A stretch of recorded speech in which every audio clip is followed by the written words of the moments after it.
Hello guys, welcome back to my channel. Kumusta po kayong lahat? So for today's video, meron akong gustong i-share sa inyo guys, na medyo nakakagulat lang at nakakalungkot na balita.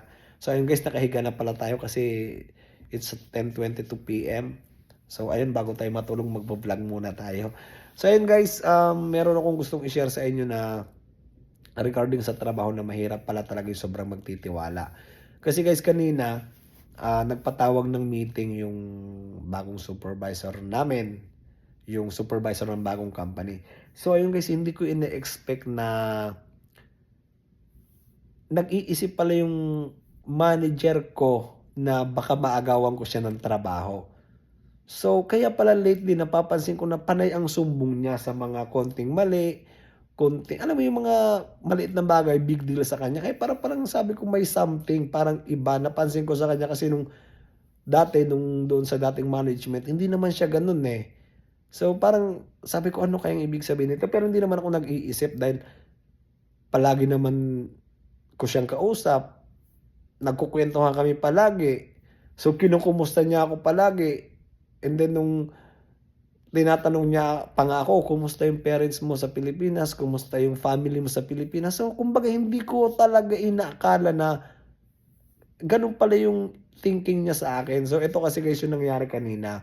So kwento ko lang nagpatawag ng meeting yung bagong supervisor. Kumbaga yung bagong management, yung supervisor nila, nagpatawag ng meeting na gusto nilang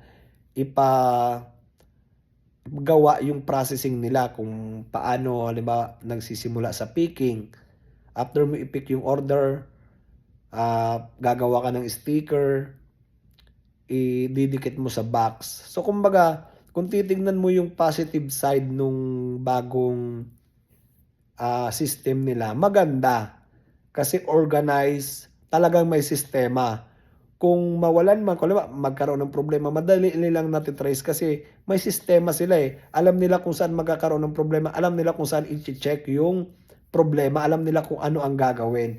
So yun ang positive side nun. So ngayon, yung negative side naman, oo, maraming trabaho. Matrabaho talaga kasi dati, yung old way, pagkatapos mo i-pick, lagay mo ng sticker, tapos na. Which is ayaw nung manager ko na ganoon yung gusto niyang mangyari. Gusto niya yung old way pa rin yung susundin. And then, syempre sabi ng manager habang nasa meeting, I don't have time for this. I have lots of things to do. So parang ayaw niyang ma-involve sa meeting kasi sabi niya busy daw siya, marami siyang gagawin. So ngayon, umalis na siya habang nagmi-meeting pa kami, 'di ba? So disrespectful. But syempre ako dahil picker ako, nagtanong ako regarding dun sa trabaho ko. Sabi ko, paano ba 'yan? Kasi sabi ko, ginagamit niyo yung bagong code ninyo. So yung lumang code, mahihirapan ako diyan. It will take time for me to adjust kasi bago yung code ninyo. So kumbaga mahihirapan ako diyan. Sabi niya, okay lang yan kasi ganito, meron ka namang pupuntahan mo lang yung location, hanapin mo doon, pag wala doon, wala yan doon. So mas madali nga yun. But masanay kasi ako doon sa code na ginagamit namin nung una. Which is yung ano namin, yung system namin dati, kung saan-saan nakalagay talagang kalat-kalat. Halimbawa, ngayong week nakalagay sa aisle A. Next week, nandoon na yan sa aisle B. So, kumbaga magulo yung ano namin, yung sistema. Pero yung bagong management kasi gusto nila yung sistema nila, which is mas maganda talaga yon. And then, ayon nung manager ko na ganun nga, yung sistema gusto niya yung luma pa rin yung susundin. So, syempre, nakita niya na nagtatanong ako. So after nung meeting, kinumpronta niya ako, sabi niya sa akin, Mark, mula ngayon huwag ka nang magtatanong sa akin or kahit doon sa dati nating amo. So kumbaga, sabi ko bakit? Di syempre nagtatry ako mag-explain. Sabi ko, hindi naman yun sa ganun, hindi yun sa wala akong ibig sabihin na iba. Syempre, new management, rules nila yung masusunod. Sabi niya sa akin, no, no, no, no, no, don't explain. That's it. Sabi ko, okay, say, okay, thank you. So ngayon, sa asar ko, sinumbong ko siya dun sa supervisor. Sabi ko, alam mo, sabi ko, yung manager ko, It's so disrespectful, sabi ko. Mula nung magsimula ko diyan hanggang ngayon, napakadaming beses na ako niyan kinakaya-kaya, sabi ko parang ang gusto niya, wag kong sundin yung system ninyo, gusto niyang sundin ko pa rin yung old way. Which is, siyempre guys, as an employee, kung ano yung rules ng company, yun yung susundin. So pag hindi ko sinunod yun guys, mawawalan ako ng trabaho, matatanggal ako sa trabaho. So, I don't have any choice kundi sumunod talaga. So sabi sa akin nung sinabi ko doon sa supervisor, sabi ko, sinusumbong ko sa iyo yung manager ko para hindi siya magmukhang masama. Sinusumbong ko siya sa iyo para ma-address yung ugali niya. Sabi niya, Mark, to be honest, kaya ayaw kanya ni Bill pahawakin ng forklift kasi natatakot siya na mawalan siya ng trabaho, baka maagaw mo na yung trabaho niya. Kasi guys, sa trabaho namin, yung trabaho ng manager ko, trabaho ng operator, trabaho ng driver, lahat guys, alam ko na. Hindi ako sa nagmamayabang sa inyo kasi yan yung ginagawa ko sa Pilipinas. Yung hindi ko lang dyan ginagawa sa atin sa Pilipinas, yung machine, yung pag-ooperate ng machine kasi I never encounter ng machine na katulad nung ginagamit ko ngayon. So wala akong nakikitang ganyan doon sa atin dati.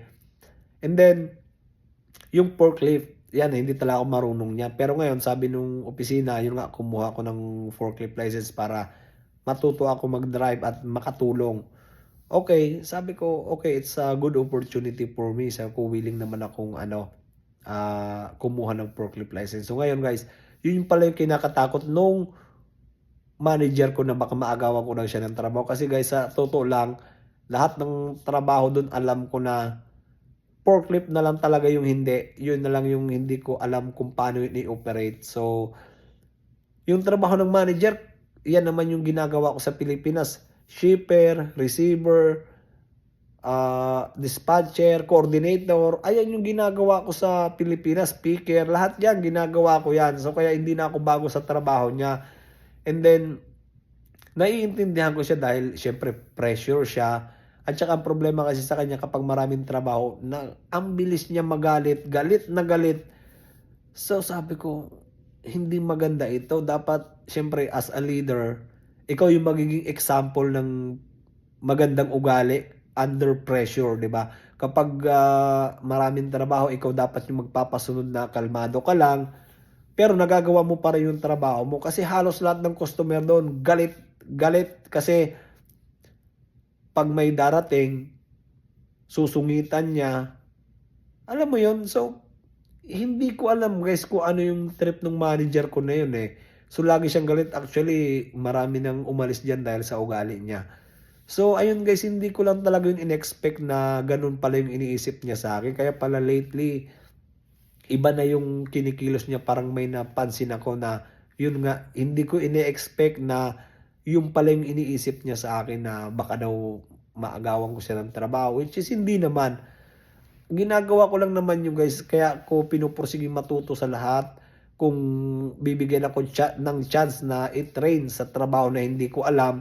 Kasi once na umalis ako sa company na yan, meron akong alam. Mas mabilis akong i-hire ng mga ibang company kasi marami akong alam eh. So yun ang hindi na aano nung ko nagigets ng manager ko. At hindi ko rin naman din sa kanya sinasabi na just in case na umalis tayo dito, umalis ako rito, marami ako alam. So syempre hindi ko sasabihin yon. So ayun guys, napakahirap lang, kumbaga mahirap talaga magtiwala Akala ko nun okay kami kasi ang dami na naming napag-usapan outside sa trabaho, mga personal na buhay, and then yung pala yung iisipin niya sa akin. So, ayun guys, nakakagulat lang na ayun pala yung iniisip niya sa akin, which is hindi naman. So, ayun guys, kaya mahirap magtiwala. Sobra yung tiwala ko sa kanya, syempre yung respeto, kahit napakaraming beses niya na akong parang nababastos na pinipiloso po sa maraming customer, pinapahiya minsan. So syempre I choose to be professional. Ayoko naman makipagsagutan sa kanya sa harap ng customer. Syempre kinukumpronta ko siya kapag kaming dalawa lang, na sabi ko wag naman ganun pag nagsasalita ka. kailangan siyempre tayo dito respeto. So, sinasabi ko yan sa kanya pero pabalik-balik lang din, ganun pa rin, ganun, paulit-ulit. So, I think wala na akong magagawa do'n. So, ayun guys, ayoko naman makipagsagutan sa kanya dahil siyempre bukod sa matanda na siya, kasi may edad na guys eh, feeling ko may anger issue yung manager ko na yun eh. So, kumbaga pinipilit ko lang na intindihin. Which is sometimes mahirap dahil siyempre minsan nakakainis kaya yung maliit na bagay palalakihin. So ayun guys, kaya kung kayo sobrang tiwala sa katrabaho, so mag-iingat kayo guys ano, dahil hindi niyo alam na meron palang iniisip na masama sa inyo yung mga kasama niyo. Which is naiintindihan ko naman siya dahil siyempre sino ba naman yung gustong mawawalan ng trabaho. Pero no, hindi gano'n 'yon guys. Mahirap lang na parang gano'n pala yung iniisip nung kasama mo sa'yo. But anyway, it's fine na nalaman ko yung gano'n na gano'n pala yung iniisip niya sa'kin. So at least nagkaroon na ako ng malinaw na idea kung bakit, gano'n yung pakikitungo niya lately. So ayun guys, gusto ko lang yun i-share sa inyo ano na mag-iingat kayo sa sobrang pagtitiwala. So ayun guys, kung nakarating ka pala sa part ng video natin ngayon ano, bago natin tapusin yung vlog ko, gusto ko palang magpasalamat sa mga bagong subscribers. 545 subscribers na pala tayo. So sa mga magsusubscribe pa lang in advance, gusto ko pong magpasalamat sa inyo. So ayun guys, kita-kits po tayo sa next video and good night po sa inyong lahat.